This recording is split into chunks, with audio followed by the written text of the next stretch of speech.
9 वाला भी सुन सकता है, ऐसी बात नहीं है। देखो कल हम लोगों ने पढ़ा था किरणों का खेल का, जो ये मैथिली चंद्र गुप्त का पूरा परिचय हो चुका था। उसके बाद किरणों का खेल का थोड़ा सारांश भी यहाँ पे दिया हुआ है, समरी। आपका मान के चलिए मूवी देख रहे हैं तो ट्रेलर देखना ज़रूरी है, वो ट्रेलर दिखा दिया गया था। आज हम लोग पूरा पिक्चर ही देखेंगे।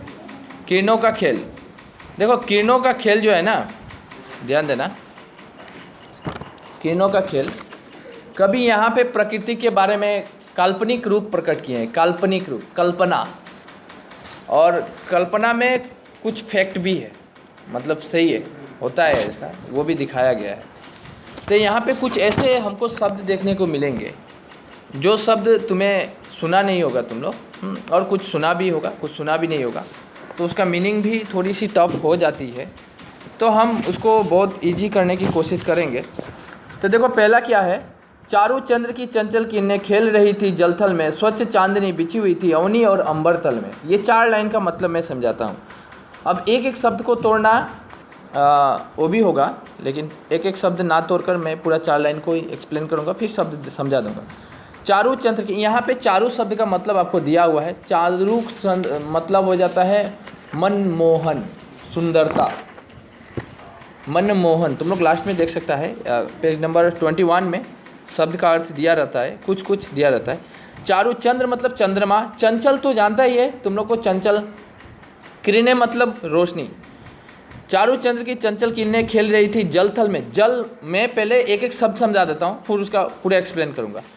जल हो गया पानी, थल हो गया जमीन, खेल रहना मतलब खेलते रहना, ठीक है। स्वच्छ चांदी मतलब प्योर, जिसको इंग्लिश में बोला जाता है प्योर, एकदम स्वच्छ। चांदनी मतलब चंद्रमा की रोशनी, चांदनी मतलब चंद्रमा की रोशनी। बिछी हुई थी, बिछी हुई थी मतलब फैला रहना, ठीक है। अवनी और अंबर तल में, अंबर मतलब बादल के नीचे, ठीक है।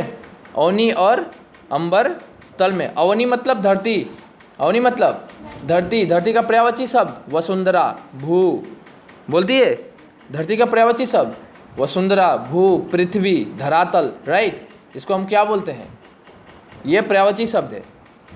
इंग्लिश में क्या बोला जाता है, इंग्लिश में सिनोनियम्स, पर्यायवाची शब्द, ठीक है। तो होगा चारू, अब मैं पूरा एक्सप्लेन करूंगा। चारू चंद्र की चंचल किरणें खेल रही थी जलथल में, स्वच्छ चांदनी बिछी हुई थी अवनी और अंबल तल में। कभी यहाँ पे एक कल्पना के द्वारा कहते हैं कि देखिए चंद्रमा की जो स्वच्छ किरणें हैं वो हमारी जल और ये ज़मीन के ऊपर, पृथ्वी के ऊपर इतना सुंदरता से बिछी हुई है, मतलब मानो ऐसा लगता है। यहाँ पे ना 2-1 लाइन मुझे लगता है यहाँ पे हटाया गया है, यहाँ पे डालने से पहले हटाया गया मुझे लगता है। मैं जब क्लास 10 में था, मैं इसे पढ़ा था, ये था, मैंने बोला था मैं पढ़ा था ये क्लास 10 में। वहाँ पे ऐसा भी एक्सप्लेन था, राइटर क्या एक्सप्लेन करते हैं कि कहते हैं कि जो चंद्रमा की रोशनी है वो लहरों में आपका ये पृथ्वी के ऊपर, आपका पेड़ों के पत्ते के ऊपर ऐसे फैली हुई है मानो दूध मेखला चादर। दूध मेखला मतलब हो जाता है, क्योंकि चांदनी जब चमकती है तो चांदनी का जो कलर होता है वाइट रहता है। आप घर में भी वाइट बल्ब जलाते हैं तो सब थोड़ा वाइट वाइट दिखता है। रेड बल्ब जलाइए तो आपका शरीर रेड रेड दिखाई देगा, क्योंकि कलर हमें चेंज कर देता है, चेंज करता है कि नहीं। तो कभी कहते हैं कि इतना सुंदर चांदनी यहाँ पे बिछी हुई है अवनी और अंबर तल में, मतलब बादल के नीचे, धरती के ऊपर, आपका पानी में, नदियों में, तालाबों में, है कि नहीं, पेड़ पौधों के ऊपर चांदनी जो बिछी हुई है, चंद्रमा के स्वच्छ चांदनी बिछी हुई है, मानो ऐसा लगता है कि दूध मेखला चादर, दूध भी देखे होंगे वाइट होता है, वो भी आप फैला दीजिए, डाल दीजिए तो पूरा सादा सादा दिखाई देता है। दूध मेखला सफ़ेद चादर हमारे धरती को ढक कर रखा हुआ है, ऐसा कल्पना एक काल्पनिक के द्वारा वो समझाते हैं, ठीक है। पुलक प्रकट करती है धरती हरी तीर्णों की नोक से, ठीक है।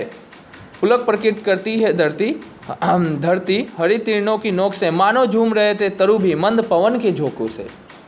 ये एक हम गाने के तौर पे गाएं, फिर भी गाना गाया जा सकता है, चाहे वो कविता ही क्यों ना हो, क्योंकि हमने देखा मैथिली चंद्र गुप्त का कल हम लोगों ने जब एक्सप्लेन किया था तो वहाँ बोला था वो तो अपना बजट भाषण भी कविता में दिए थे, तो ये क्यों नहीं। देखो पुलक प्रकट करती है धरती हरी तीनों की नोक से। धरती अपनी सुंदरता जाहिर कर रही है। धरती क्या कर रही है, अपनी सुंदरता जाहिर कर रही है हरे तीर्णों की नोक से। हरे हरे तीर्ण मतलब घास के जो छोटे छोटे पत्ते हैं ना, पेड़ पौधे के जो पत्ते हैं ना, वो हरा रंग का रहता है। क्या रहता है? हरा। और हरा क्यों रहता है मालूम है? क्योंकि उसके अंदर क्लोरोफिल, पत्ररंध्रक हिंदी में बोला जाता है, वो रहता है जो भोजन बनाने में सहायता करता है। वो हम वहाँ पे अलग देखिएगा, आप सोशल साइंस पढ़िएगा तो वहाँ पे मिलेगा।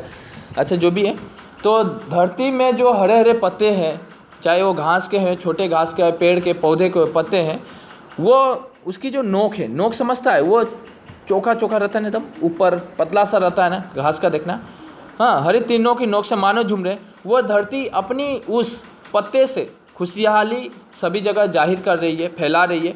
मानो झूम रहे तरु भी, तरु मतलब पेड़ पौधे, तरु मतलब वृक्ष, पेड़ पौधे, ठीक है। मानो झूम रहे, आपको वो कभी कह रहे हैं, मानो आप मानिए कि पेड़ पौधे पूरा झूम रहे हैं, हवाएं चल रही है, पेड़ पौधे नाच रहे हैं, वो भी अपनी खेल खेल रहे हैं मंद पवन के झोंके से। मंद मतलब क्या हो जाता है? शांति, शांत भाव से जो चलने वाला पवन रहता है, उस पवन के झोंकों में हवाएं के झोंकों में वो पेड़ पौधे क्या कर रहे हैं? झूम रहे हैं। क्या कर रहे हैं? झूम रहे हैं, नाच रहे हैं। आप ये भी लिख सकते हैं, नाच रहे हैं, झूम रहे हैं।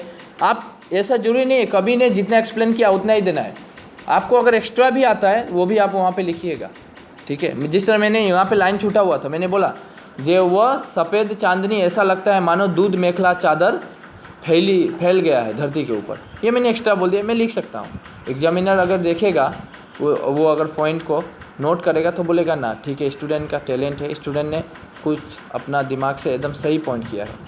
तो ये होना चाहिए। क्या ही स्वच्छ चांदनी है, क्या निस्बद्ध निशा। देखो क्या है निस्बद्ध निशा, निशा का नाम आ चुका है, कोई बड़ी बात नहीं है। निशा मतलब जानती है? निशा मतलब नहीं जानती है? रात को, रात को निशा बोलता है, शाम होने के थोड़े बाद निशा फैल जाती है। देखो होता क्या है, स्वच्छ ही क्या, कभी अपने आप से कल्पना प्रश्न पूछते हैं। 4 लाइन फिर से पढ़ता हूँ, समझाता हूँ। क्या ही स्वच्छ चांदनी है यह, क्या ही निष्पद्ध निशा है, स्वच्छंद सुमंद गंध व निरानंद है कौन दिशा। निरानंद है कौन दिशा? निरानंद, आनंद ही आनंद, समझ में आ रहा है? निरानंद, ठीक है। कभी कहते हैं कि क्या इसी को हम स्वच्छ चांदनी कहेंगे जो रात को फैलता है? प्रश्न कर रहे हैं अपने आप से। क्या है निस्बत? यही एक शांत भाव का एक निशा, मतलब शाम है।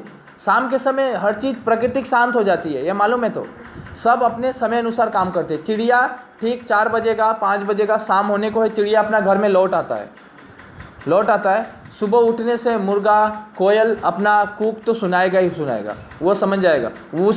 उसे भी समय का ज्ञान है, भले ही उसको घड़ी देखना नहीं आता है, लेकिन समय का ज्ञान उसे भी है। प्रकृति अपने समय पे ही चलती है। तो वो क्वेश्चन पूछ रहे हैं, अपने आप से प्रश्न कर रहे हैं, क्या निस्बद्ध निशा यही एक शांत निशा है? स्वच्छ छंद सुमंद गंध हुआ निरानंद है कौन दिशा। ये जो देखो यहाँ पे मीनिंग आपको दिया होगा। स्वच्छंद का मतलब मुक्त, आज़ादी। क्या जो आज़ादी की ये सुगंध है। प्रकृति में फूल फैले हुए हैं, पेड़ों में फूल लदे हैं। हवाएं क्या कर रही है? फूल की गंध को गली गली में पहुंचा रही है। जब गली गली में पहुंचा रही तो गली गली तो आनंद ही आनंद होगा ना। गली गली क्या होगा? सुगंध फैला रही है तो आनंद ही आनंद होगा। निरानंद है कौन दिशा। कभी कहते हैं हमारी प्रकृति का, हमारे गलियों में कोई कोना ऐसा नहीं है जहाँ पे प्रकृति अपना गंध नहीं फैला रही है। हर गली सुगंध से, महक से, मतलब आनंदमय है। क्या है? आनंदमय है। बिना आनंद के कोई नहीं है। निरानंद है कौन दिशा। निरानंद मतलब बिना आनंद का, निरा मतलब नहीं, बिना आनंद का कोई गली है? नहीं है, सब आनंद ही आनंद है। बंद नहीं अब भी चलते हैं नियति नटी के कार्यकलाप, पर कितने एकांत भाव से, कितने शांत और चुपचाप। कभी यहाँ पे क्या एक्सप्लेन कर रहे हैं, कभी कहते हैं कि देखो जो प्रकृति है वो अपना नियम नहीं बदलती है। समय के साथ बारिश होना, समय के साथ सूर्य का उठना, समय के साथ डूबना, चंद्रमा को उठना, हवाएं चलना, समय के साथ होता है, विदाउट समय पे नहीं होता है, लेकिन सब डिपेंड करता है सूर्य के ऊपर। बंद नहीं अब भी चलते हैं, वो चलती रहती है। नियति नटी के कार्य, ये नियति नटी के कार्य, ये भगवान का दिया हुआ जो ईश्वर प्रदत्त प्राकृतिक है, वो अपनी कार्य को नियम के अनुसार, नियति मतलब क्या? नियम के अनुसार, प्रकृति का रूप है कि नियति नटी। यहाँ पे देखिएगा, वहाँ पे मीनिंग दिया होगा, प्राकृतिक स्वरूप प्रकृति का जो रूप है वह कार्यकलाप मतलब काम, कार्यकलाप मतलब काम, प्रकृति का जो काम है नियमानुसार चल रहा है, पर कितने एकांत भाव से, कितने चुपचाप, देखिए शांत भाव से प्रकृति अपना काम कर रही है। लेकिन हम लोग एक काम करते हैं तो चिल्लाते हैं, चिल्लाते हैं कि नहीं? एक काम करते हैं, हाँ मम्मी इतना काम दे देती है करने के लिए, खुद तो करती नहीं है, ऐसा चिल्लाते हैं। बा मम्मी बोलेगी बेटी तो एक भी काम नहीं करती है, बेटा काम नहीं करता है, घूरता है, खाली आके खा लेता है ऐसा बोलेगी कि नहीं? तो हम लोग इतना चिल्लाते हैं। हमें प्रकृति से सीखना चाहिए। प्रकृति हमें बहुत कुछ सिखाती है, प्रकृति हमें बहुत कुछ सिखाती है। कितने शांत और चुपचाप, शांत चुपचाप से प्रकृति काम कर रही है, हमें भी वैसा ही करना चाहिए। है बिखर देती वसुंधरा मोती सबके सोने पर, रवि बटोर लेता है उनको सदा सवेरे होने पर। कविता बहुत ही सुंदर है, यहाँ पे बहुत बड़ी बात की गई है कवि के द्वारा। कहते हैं कि देखो जो वसुंधरा है, वसुंधरा मतलब पृथ्वी को बोला गया है बिखेर देती वसुंधरा मोती सबके सोने पर। पृथ्वी के ऊपर मोती बिछा हुआ है। किसका मोती बिछा हुआ है? ओस की बूंदे देखी है, चंद्रमा की रोशनी जब उसमें पड़ेगा वो लाइट मारेगा, वो मोती का जैसा क्या करेगा? ग्लेस करेगा, लाइटनिंग, हाँ कि नहीं? चमकता रहेगा। तो आपको लगेगा जो मोती है, दूर से देखिए मोती है, चमक रहा है, ओस की बूंदे दूर से। अगर वो बिलीव नहीं होता है, ओस की बूंदे आप जाइएगा घास में टॉर्च मार के देखिएगा कैसा वो लाइट करता है। लाइट को अप डाउन कीजिएगा तो और अच्छा चमकता है। तो है बिखेर देती वसुंधरा मोती सबके सोने पर, सबके सोने पर, सभी के ऊपर मोती बिखेर देती है प्रकृति, रवि बटोर लेता है उनको। लेकिन सुबह सुबह जब सूर्य उठता है, सूर्य उठने के बाद उस मोती को बटोर लेता है। बटोरना मतलब अपने पास खींच लेना। क्यों? क्योंकि सूर्य उठा, हीट हुआ, टेम्परेचर हाई हुई, वेपोरेशन हुआ, वाष्पीकरण हुआ और वो जलवाष्प बनकर ऊपर चला गया।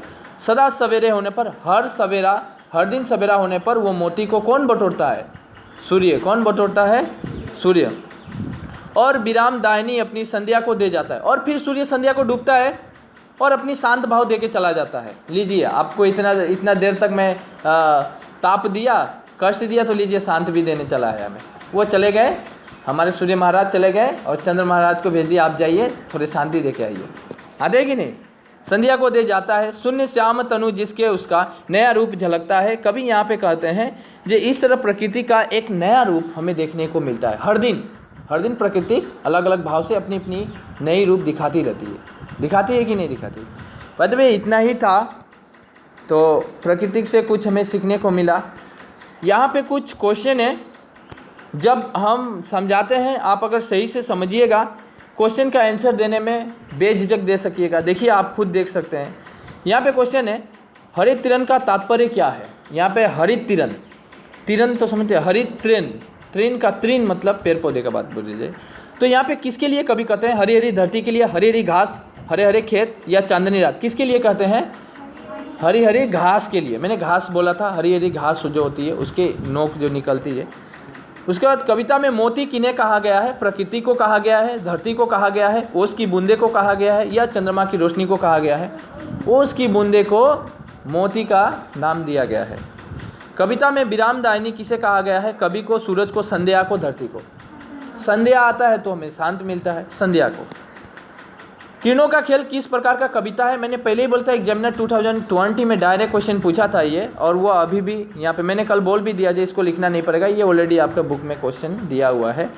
ये किरणों का खेल एक प्राकृतिक विषय कविता है कि नहीं?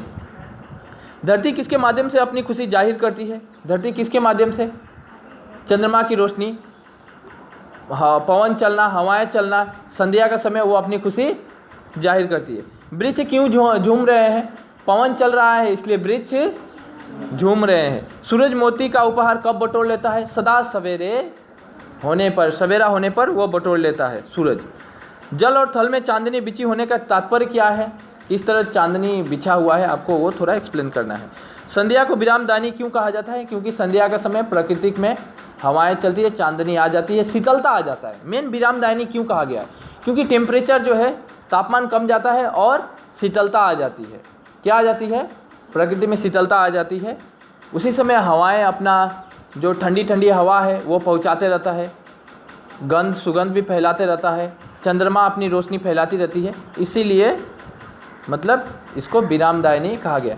देखो मेरा जो क्वेश्चन का आंसर है ना, मैं जो बोल रहा हूँ ये नोट के साथ नहीं मिलेगा, ये गाइड के साथ ये तो मैच नहीं करेगा। लेकिन एक्चुअली नोट बनाने का तरीका यही है जो मैं बोल रहा हूँ ना, ऐसा ही नोट बनता है अपने दिमाग के ऊपर। आप कितना सोच रहे हैं, आपकी सोच कितनी हाई है, एक्यूरेसी लेवल आपका कितना ऊपर है, आप कैसे सोच के उस आंसर को दे रहे हैं, अकॉर्डिंग टू क्वेश्चन हमें देना आना चाहिए। समझ में आ रहा है? अच्छा, इसके बाद तो थोड़ी और संक्षिप्त में उत्तर देना है। देखो ये जो ऊपर वाला था ये पूर्ण वाक्य में, ये एक लाइन में उत्तर दिया जाता है। जब भी क्वेश्चन रहे पूर्ण वाक्य में उत्तर दीजिए, आपको एक लाइन में उत्तर दे देना है। जब भी क्वेश्चन दिया है संक्षिप्त में उत्तर दीजिए, आपको मोटा मोटी मिनिमम 30-40 वर्ड या 20-30 वर्ड तो लिखना ही पड़ेगा। 30 से मोर देन 30 वर्ड लिखना है, वो भी सही सटीक लिखना है, पॉइंट लिखना है। कवि ने किरणों के सौंदर्य का वर्णन किस प्रकार किया है? जो किरण है, किरण किस तरह फैलती है नहीं, उसका थोड़ा एक्सप्लेन करना है। मैं किया था, नहीं कर पाते हैं सारांश देखिए वहाँ पे। धरती अपना पुलक कैसे प्रकट करती है, तो ये भी लिखना है। रवि धरती पर फैले मोती को कैसे बटोर लेता है, आपको समझाना है कैसे बटोर लेता है। एक लाइन में समझाने से नहीं होगा, ये थोड़ा संक्षिप्त में देना है, मतलब मोर देन 30 वर्ड्स तो लिखना ही लिखना है, 30 वर्ड लिखिएगा। नियति को नटी क्यों कहा जाता है? नियति जो चलती है वो नटी क्यों कहा गया है? निरानंद है कौन दिशा का तात्पर्य क्या है? कभी निरानंद है कौन दिशा का शब्द का प्रयोग क्यों किए हैं? कविता में इस प्रश्नवाचक पंक्ति में कवि का आशय क्या है, समझाना है। ये भी क्वेश्चन है, बहुत है, कुछ व्याख्या करने वाला है। बंद नहीं अभी चलते हैं, नीति नटी के कार्यकलाप। ये जो व्याख्या है, व्याख्या लिखने का तरीकाएँ होती है, प्रसंग, प्रस्तुत, संदर्भ, ये सब समझाना पड़ता है। लास्ट में उपसंहार भी देना पड़ता है। व्याख्या लिखने का एक डिसिप्लिन है, अब वो डिसिप्लिन को पालन करके ही व्याख्या को कंप्लीट करना है। बाय द वे, आशा करता हूँ सब समझ में आया होगा ना। तो ये क्वेश्चन आप लोग घर में लिखिए, ठीक है, ट्राई कीजिए, नहीं होता है मैं दूंगा।